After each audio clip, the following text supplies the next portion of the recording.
Hi, I'm Beverly Young Reed, and today I'm going to go over some sodium choices and low carb choices in your diet.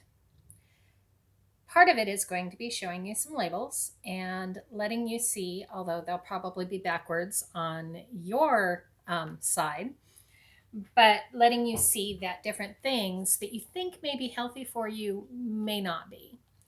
So, one of the things I wanted to start with is diced tomatoes.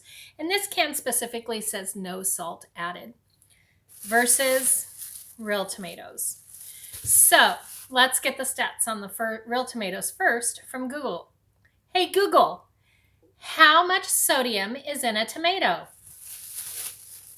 On the website howstuffworks.com, they say 1 cup of fresh tomato contains about 10 milligrams of sodium. Do you want a little more context? No, thank you. No problem. So, in comparison, the can with no salt added is 15 milligrams. So, I can puree a cup of tomatoes and make my own stewed tomatoes and add my own seasonings and come out with a lower salt content. As far as dietary fiber, not fiber, carbs, the can has 6 carbs. Hey Google, how many carbs does a tomato have? 3.5 carbs. On the website verywellfit.com, they say carbs in tomatoes. There are 3.5 carbs in a small tomato, making these a low carb food. Most of the carbohydrate in tomatoes is fiber. So, not only is it lower carb, because this one is 6 compared to 3, it's also 5 milligrams lower in sodium. So we'll be doing that. Um, Something else you need for meatloaf is bread crumbs in order to bind up your meatloaf. So, what bread should we use? So, this one, I will admit, is a larger loaf or a larger piece of bread than this one. This one is a sweet dark, and this one is a organic protein. The serving size on this one is 1 slice. The serving size on this one is 2 slices. So if you want to cut your bread in half, which is smaller than 1 slice of this, then you could have the ingredients or the ingredients, nutritional facts that are listed on this. So how many carbs are in here? 20. And how much sodium? 120 milligrams per slice. So let's go over to my protein, where we are able to have 2 pieces of bread instead of 1. And the carb on this one is 18 milligrams. So it's got a lower carb. Slightly. Now, mind you, this is 2 slices compared to 1. And the sodium is 125 compared to 120. So the sodium is slightly higher, but you get 2 slices compared to 1 slice. So if you're counting your carbs, this is your better choice. If you're counting your sodium, depending on whether or not you want a full sandwich or a half a sandwich, this may be your better choice. Now, let's say I don't want to add all that carb to my meatloaf. So what would be a really good choice? How about rolled oats? The nice thing about rolled oats is that the carbohydrates are 27, but your sodium is 0. So you can have oatmeal for breakfast. You can use it as a binder for your meatloaf and not worry about adding extra sodium to your meal. Now, we have to have a meat, hamburger or turkey. I was kind of surprised on this one. So neither one of them have carbohydrates. Makes sense. But sodium. Sodium on this is 75 milligrams. And I was like, okay, That's a little high, but we can deal with it. Sodium for your turkey is 95 milligrams. Again, what are you trying to accomplish in your eating?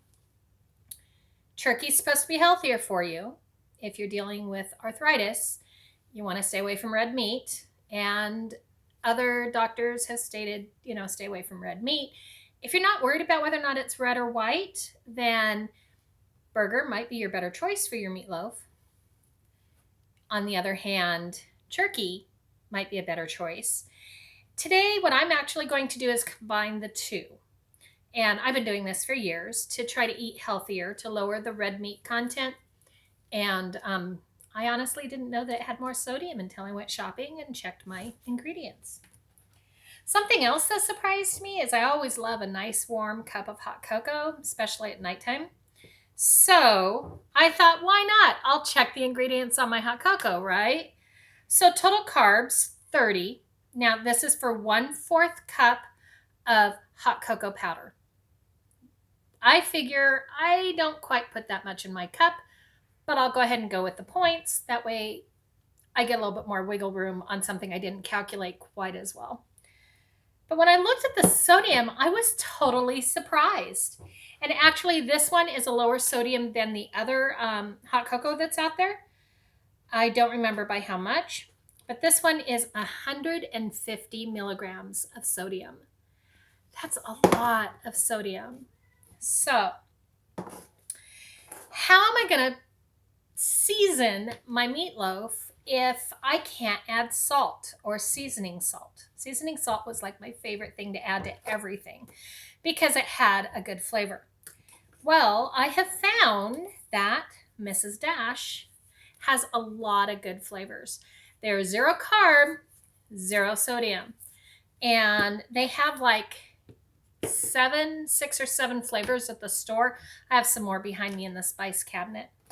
The other thing would be to use fresh herbs. You can grow your own, you can buy them at the store, and you can buy the ones that have already been dried out and packaged into the bottles.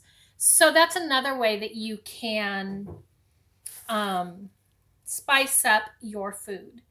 I realized when doing my chili the other night that I needed to be careful on how much chili pepper I added because I was used to seasoning with salt. My chili pepper ended up being a little bit heavier than I thought, and I got a little bit of a bite out of my chili, but it actually turned out really good. So something else you may want to add to your meatloaf is onions. Hey Google, how many carbs are in an onion? There are 10 grams of total carbohydrate in 1 medium raw onion. Hey Google, how much sodium's in an onion? There are 4 milligrams of sodium in 1 medium raw onion. Okay, so onion's a good thing to add to get some flavor. Another good thing is garlic. And garlic has 1 carbohydrate and 0 sodium. So garlic is a really good additive. Plus it keeps the vampires away. Maybe. Anyways. So these are all things that you can add to your meatloaf. Now, my aunt had a meatloaf recipe that had brown sugar in it. And although brown sugar really helped it sweeten up, that's something that I would not add because of the sugar content. And I am trying to eat healthy, which obviously is a challenge once you start reading your labels. So for now, I am going to, we forgot the egg. Hey Google, how many carbs are in an egg? There are 0.6 grams of total carbohydrate in 1 large hard-boiled egg. Hey Google, how much sodium is in an egg? There are 62 milligrams of sodium in 1 large hard-boiled egg. 62 milligrams. Can you believe that? 62 milligrams. So what could I use instead of an egg? Hey Google, what can I substitute instead of an egg?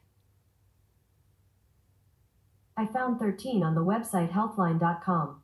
Fortunately, there are plenty of egg alternatives. Here are the first 3. Applesauce. Applesauce is a puree made from cooked apples. Mashed banana. Mashed banana is another popular replacement for eggs. And ground flax seeds or chia seeds. Want me to tell you more? No, thank you. Okay, I'm here if you need me. So I'm going to go ahead and use the eggs in my recipe because I haven't played around with the other stuff and I'm not sure how good it would taste or what levels to add to it.